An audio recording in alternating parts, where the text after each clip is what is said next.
ഇന്നത്തെ പരിപാടി എന്താണെന്നറിയോ? ഒരുപാട് പേര് ചോദിച്ച ഒരു സാധനമാണ് പോർക്ക് ഫ്രൈ. ഞാൻ കഴിക്കത്തില്ല, അതുകൊണ്ട് തന്നെയാണ് ഞാൻ ഇത് നമ്മുടെ ചാനലിൽ കാണിക്കാതിരുന്നത്. നമ്മുടെ ഒരുപാട് സുഹൃത്തുക്കൾ ഇത് കഴിക്കാത്തവരുള്ളത് കൊണ്ട്. ഇനി ഇപ്പൊ അത് ക്രിസ്മസ് ആയിക്കൊണ്ട് ഉണ്ടാക്കി കാണിക്കണമെന്ന് പലരും പറഞ്ഞപ്പോ ശരിയൊന്ന് കാണിച്ചേക്കാന്ന് വരും. അപ്പൊ എങ്ങനെ ഉണ്ടാക്കുന്നത് നോക്കാം, വായോ. പോർക്കിന്റെ മീറ്റും ഇറച്ചിയും നെയ്യും രണ്ടാക്കി വെച്ചേക്കുവാണ്.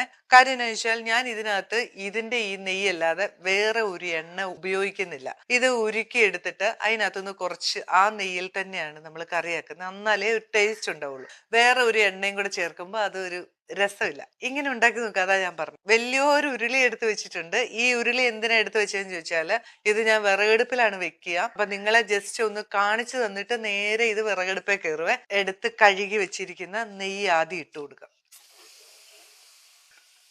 ഇതിനകത്തൊന്നില്ലേ, ഈ നെയ്യ് അങ്ങോട്ട് ഇറങ്ങി വരും കേട്ടോ. ഈ ജലാംശം ഒന്ന് ഇതായി കഴിഞ്ഞ് കഴിയുമ്പോ ഇനി നമുക്ക് കറിക്ക് ആവശ്യമുള്ള സാധനങ്ങൾ ചെറിയുള്ളിയിലാണ് ഉണ്ടാക്കുന്നത് കേട്ടോ. ചെറിയുള്ളി, ഇഞ്ചി, വെളുത്തുള്ളി, പച്ചമുളക് പേസ്റ്റ്, മുളക് പൊടി, മഞ്ഞൾപ്പൊടി, ഗരം മസാല. ഇതിനകത്ത് നമ്മൾ മല്ലിപ്പൊടി ചേർക്കത്തില്ല കേട്ടോ ഈ കറിക്ക്. പക്ഷെ ബീഫ് മസാല ചേർക്കും. അതിനകത്ത് കുറച്ച് മല്ലിപ്പൊടി ഉണ്ടാവുമല്ലോ. നമ്മൾ അല്ലാതെ മല്ലിപ്പൊടി ഇതിനകത്ത് ഇടുകയല്ല കേട്ടോ. അതിന്റെ ടേസ്റ്റ് അതാ. ഒന്ന് രണ്ട് കാര്യങ്ങളൊന്ന് ശ്രദ്ധിച്ചാൽ നല്ല അടിപൊളി പോർക്ക് ഫ്രൈ നമുക്ക് ഉണ്ടാക്കിയെടുക്കാം. പിന്നെ തേങ്ങാക്കൊത്ത്, കറിവേപ്പില, ചെറുനാരങ്ങ നീര്, ഇതൊക്കെ തന്നെയാണ് വേണ്ടത്. ഉണ്ടാക്കുമ്പോ ഓരോന്നോരോന്ന് പറഞ്ഞുതരാം കേട്ടോ. നമ്മുടെ ഉരുക്കാൻ വെച്ചിരുന്ന നെയ്യില്ലേ, ഒന്ന് ഇടയ്ക്കൊന്ന് ഇളക്കി കൊടുക്കണം കേട്ടോ. അതിനുശേഷം അത് അങ്ങ് ഉരുകിക്കോട്ടെ.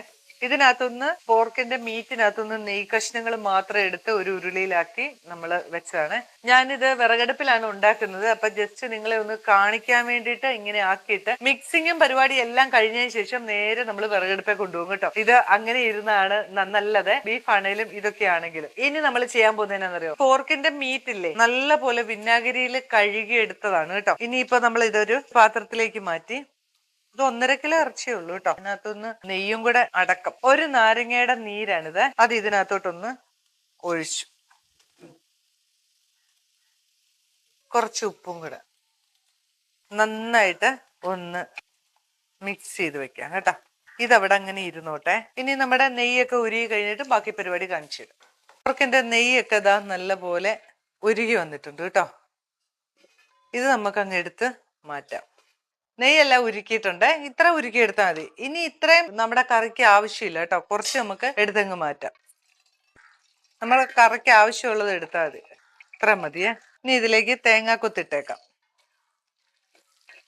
നല്ല പോലെ ഒന്ന് ചുമന്ന് വരട്ടെ. തേങ്ങാക്കൊത്തൊന്ന് ആയി വരുമ്പോ കുറച്ച് കറിവേപ്പില ഇട്ട് കൊടുക്കണം. ഇതിന്റെ കൂടെ കിടന്നിട്ടൊന്ന് കരിവേപ്പിലയും കൂടെ ഒന്ന് ഫ്രൈ ആയിക്കോട്ടെ. ഇനി ഇതിലേക്ക് ചെറിയുള്ളി ഇട്ട് കൊടുക്കാവേ. അരിയൊന്നും വേണ്ട കേട്ടോ, ഇങ്ങനെ തന്നെ മതി. ചെറിയുള്ളി അല്ല സവോള ചേർക്കുന്നെങ്കിൽ സവോള ചേർത്താലും മതി, കുഴപ്പമൊന്നുമില്ല. ഒരു 200 ഗ്രാമോളം ചെറിയുള്ളി ഇട്ടിട്ടുണ്ട്. 1.5 കിലോ അല്ലേ ഉള്ളൂ. അതിനകത്ത് ഇത്രയും ഭാഗം നെയ്യുമല്ലായിരുന്നു. അപ്പം പാകത്തിന് നോക്കിയിട്ട് ചെറിയുള്ളി ഇട്ടാൽ മതി. ഇല്ല എങ്കിൽ ഒരു 2 സവോള ഇട്ടാൽ മതി കേട്ടോ. ചെറിയുള്ളിയാണ് അതിന്റെ ഒരു ടേസ്റ്റ്. ഇത് നല്ല വേവുള്ളതുകൊണ്ടേ ചെറിയുള്ളി അരിയൊന്നും വേണ്ട, ഇതിലങ്ങ് കിടന്നാൽ മതി. ഇനി ഇതിനകത്തോട്ട് നമുക്ക് ഇഞ്ചി വെളുത്തുള്ളി പേസ്റ്റ്, ഇത് ഇച്ചിരി നല്ലപോലെ വേണം കേട്ടോ. കുരുമുളകുമാണ് ഈ പിന്നെ വേണ്ടിയ കുരുമുളക് പൊടി. കുറച്ച് പച്ചമുളക് ഇട്ടു. ഇഞ്ചിയും പച്ചമുളകും ഒക്കെ ഒന്നേ പച്ചച്ചൊവയൊന്ന് മാറിയാൽ മതിയേ. ഇനി പൊടികളൊക്കെ ഇട്ട് കൊടുക്കാവേ. മുളക് പൊടി സ്പൂണിന് 2 സ്പൂൺ മതിയേ. കരഞ്ച കുരുമുളക് പൊടിയാണ് ലാസ്റ്റ് വേണ്ടി. മഞ്ഞൾപ്പൊടി, ഗരം മസാല അതൊരു 1.5 സ്പൂൺ വേണം. ബീഫ് മസാല അതൊരു ചെറിയ സ്പൂണിന് 2.5 സ്പൂൺ ഇട്ടു. ഇപ്പൊ കുറച്ച് കുരുമുളക് പൊടി ഇടാം. ലാസ്റ്റ് നല്ല പോലെ ചേർക്കണം. ഇത്ര മതിയേ. 1.5 സ്പൂൺ കുരുമുളക് പൊടി ഇപ്പൊ ചേർത്ത് കൊടുത്തു. ഇനി നമ്മുടെ പോർക്കില്ലേ ഇട്ട് കൊടുക്കാം.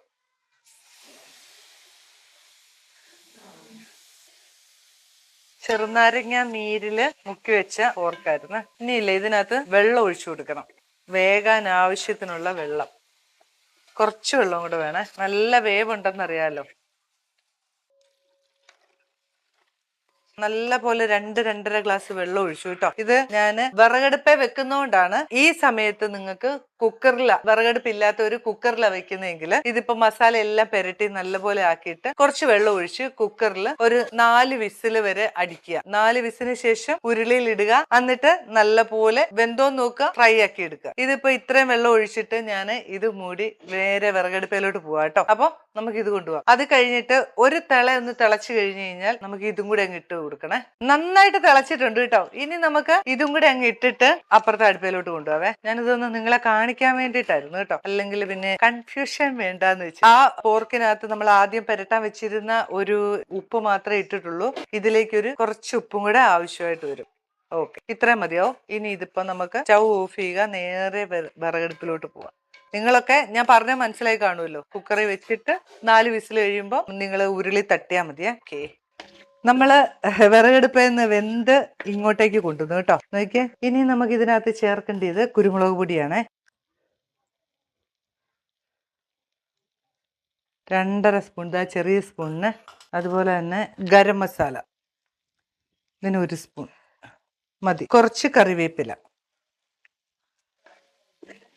ഇനി ഇതിനകത്ത് ഒന്നും ചേർക്കണ്ട കേട്ടോ. ഇത് നല്ല പോലെ ഇനി നിങ്ങൾക്ക് എത്രത്തോളം ഡ്രൈ ആവണം അതിനനുസരിച്ച് ഡ്രൈ ആക്കി എടുത്താൽ മാത്രം മതിയേ. ഇത് കണ്ടോ, നല്ല ഒരു അടിപൊളി പോർക്ക് ഫ്രൈ ഇവിടെ റെഡി ആയിട്ടുണ്ട്. പിന്നെ കഴിക്കുന്നവരൊക്കെ ഉണ്ടാക്കി നോക്ക്, കഴിക്കാത്തവർ ഒഴിവാക്കി വിട്ടേര് കേട്ടോ. അപ്പം ഞാനിപ്പോ ഇത് ക്രിസ്മസ് ആയിട്ട് കാണിച്ചു കൊടുത്തില്ലെങ്കിലും പ്രശ്നമല്ല, ഇത് കഴിക്കുന്ന ഒരുപാട് പേരുണ്ട്. അപ്പൊ കഴിക്കുന്നവരൊക്കെ ഇതുപോലെ ഒന്ന് ഉണ്ടാക്കി നോക്കിക്കോ, അടിപൊളി ടേസ്റ്റാ കേട്ടോ. ഇനിയും ഇത് നല്ല പോലെ കറുപ്പാകണമെന്നുണ്ടെങ്കിൽ അതുപോലെ നമുക്ക് ഇതുപോലെ വെച്ച് ആക്കിയെടുക്കാം. പിന്നെ ഓരോ പ്രാവശ്യവും കഴിക്കുമ്പോൾ ഇത് ചൂടാക്കി എടുക്കണം കേട്ടോ. ഇത് നല്ല ചൂടോടുകൂടി കഴിക്കേണ്ടതാണ്. അപ്പൊ എന്തായാലും ഞാൻ നിങ്ങളെ ഉണ്ടാക്കി കാണിച്ചു. ഇഷ്ടമുള്ളവരൊക്കെ ഉണ്ടാക്കുക. പുതിയൊരു വീഡിയോ ആയിട്ട് ഞാൻ വരുന്നതായിരിക്കും. ബൈ.